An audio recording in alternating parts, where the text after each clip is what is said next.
Hi, welcome to the small shed. This week I'm going to be trying to clean the air in the shed, and that's coming up next.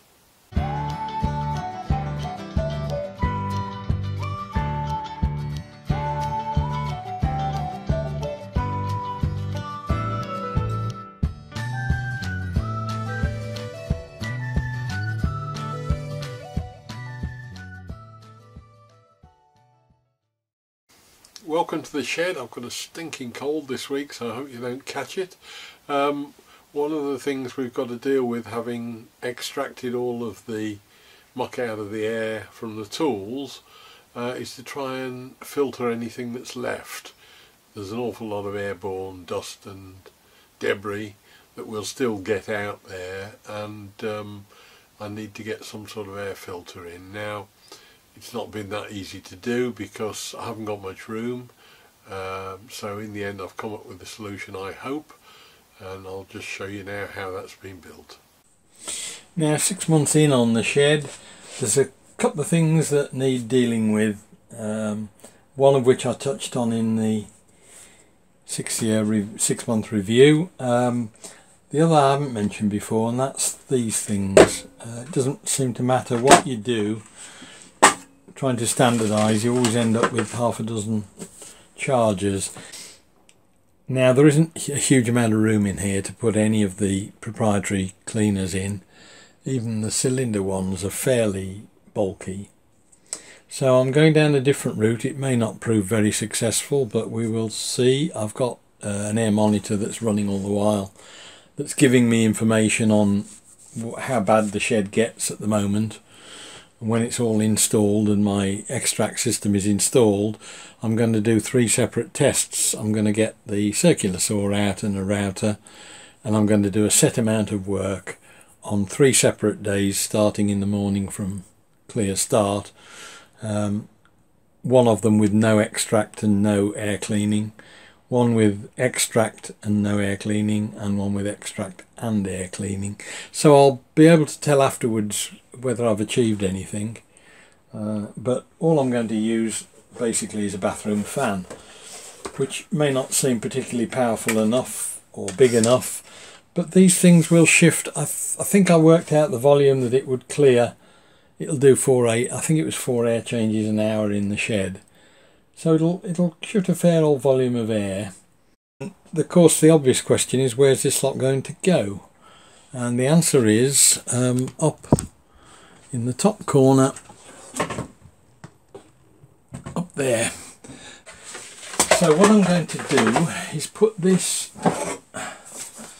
cut down the very last pieces of slack wall that I've got.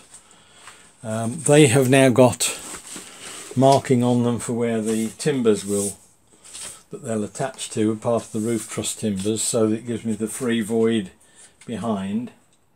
And I'm going to put the air cleaner in. I think I decided it was going to go in there. Now, the fan itself is fairly straightforward and simple.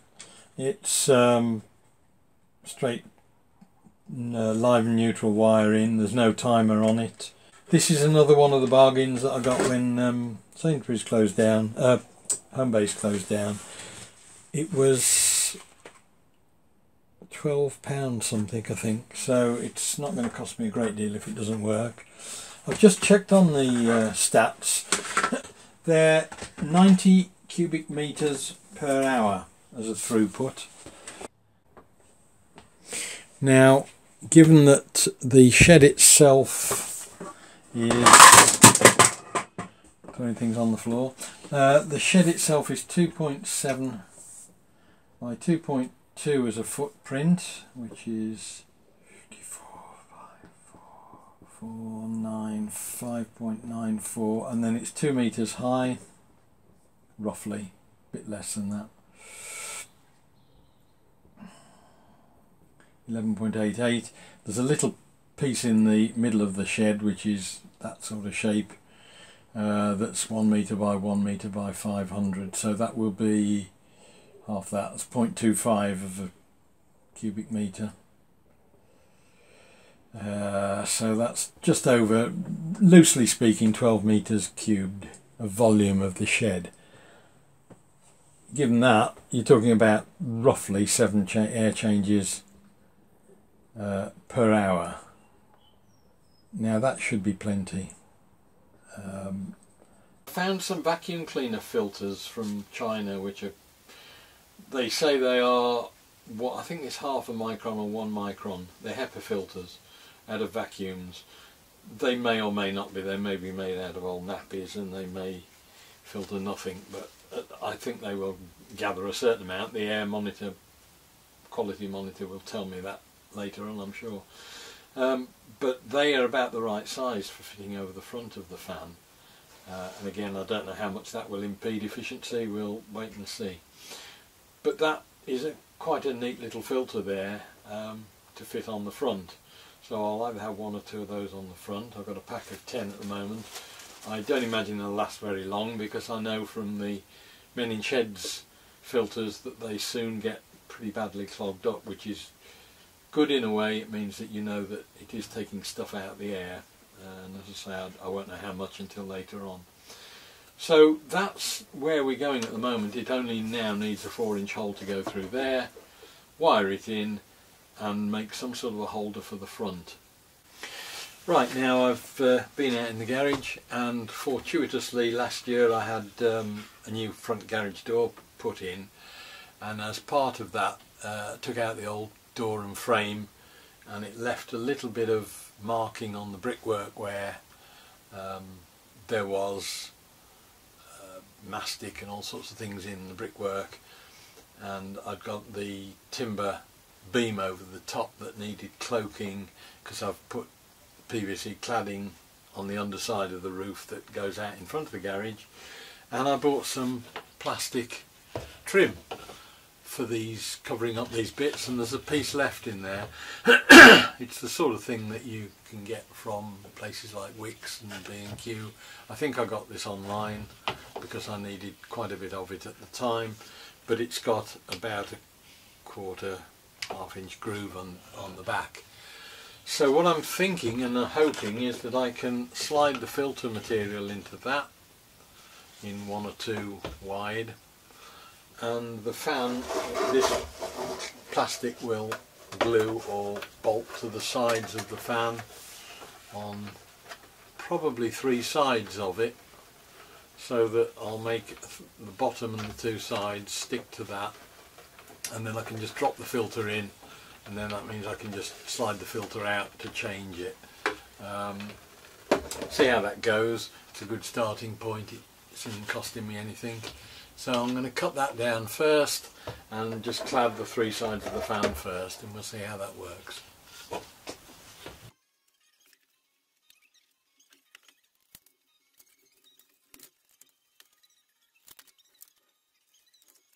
Fairly straightforward. It's just a matter of measuring up roughly what the sides are and cutting them up on the chop saw.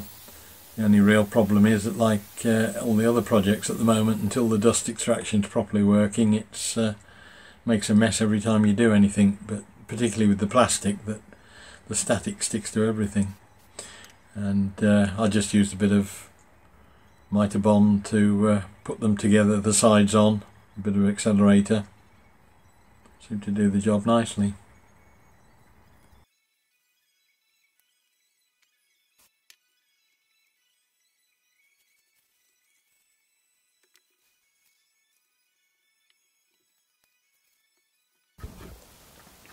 Well, that's a fairly simple job. I've left the a small piece to go in the top because I was afraid of air getting in round the back and effectively short-circuiting the actual filter, but that will just slip out and enable me to change the filter.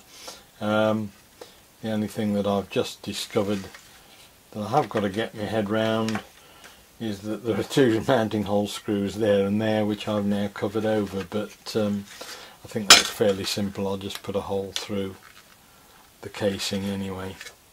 But that's that done, ready to mount now. So I'll put all this back together, get some wire on the fan, and we can mount it into the backboard. Now that's got the wiring in. So I can now put the filtering material in. I don't know whether there's no front and back. There's a couple of bungs that originally went in the front of the fan, which I can pop in, which will help hold the fabric in, I think. And then put the slot on the top.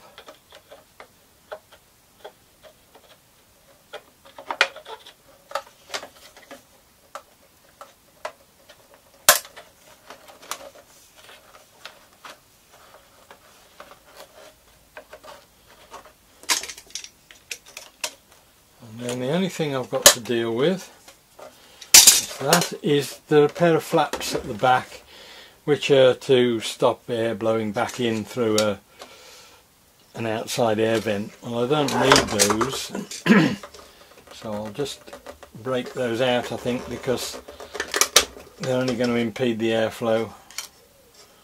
So we'll take those out and we're ready to mount it, I think. Just take the other one and get at it. Just clip out.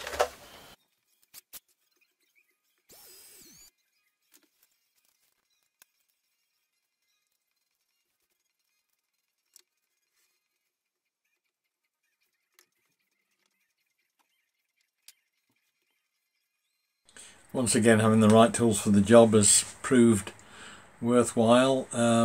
Again, in the past I would have drilled a hole and got the jigsaw out and bodged a hole that was somewhere in the right size, but now I've got the little Katsu router and the new Banggood jig that is the circle cutting jig that I bought the other week.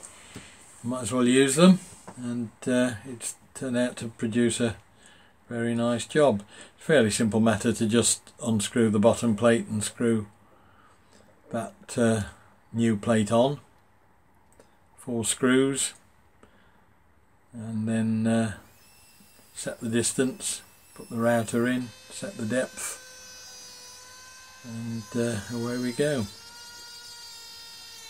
It's a little bit clumsy with the dust extraction on. It probably wants a slightly more flexible hose attached to it, but it certainly makes a quick and easy job of it.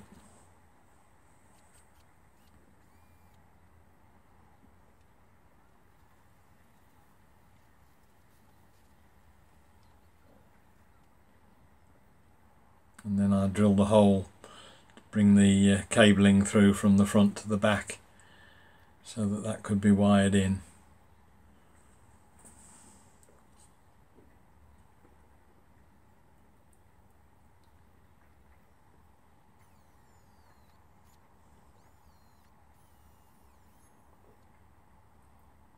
And at that stage again you realise in hindsight that you're doing it all wrong. The screws for the fan itself have to be attached from inside the fan, so you've got to take all the front bit off again just to attach them all, but didn't take long just to pop the front back off it and secure it with a couple of screws. More difficult was marking out where it went. Then it was a matter of wiring it into the lighting circuit. There's a junction box underneath the floor of the roof void that's got the controls for the lights in it, which is why the lighting looks a bit strange. I'm working off a tungsten light inspection lamp at the moment, but once that was done I could just wire in the electrics without going off in a big puff of smoke.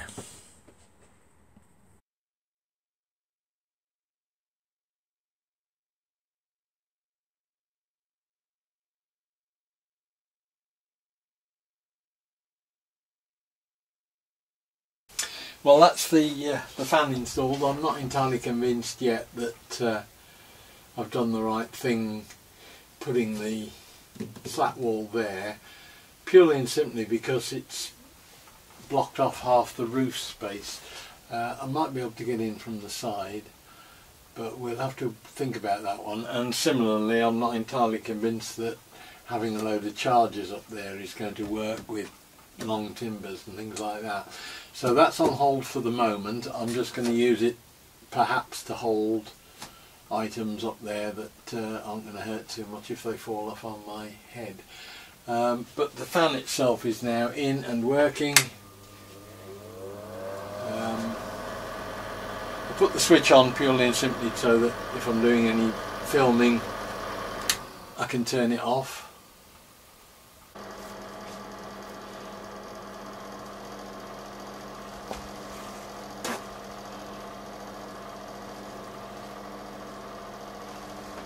Well, it remains to be seen whether that's doing any good or not. We'll do some tests, as I said before, and we'll let you know in the future.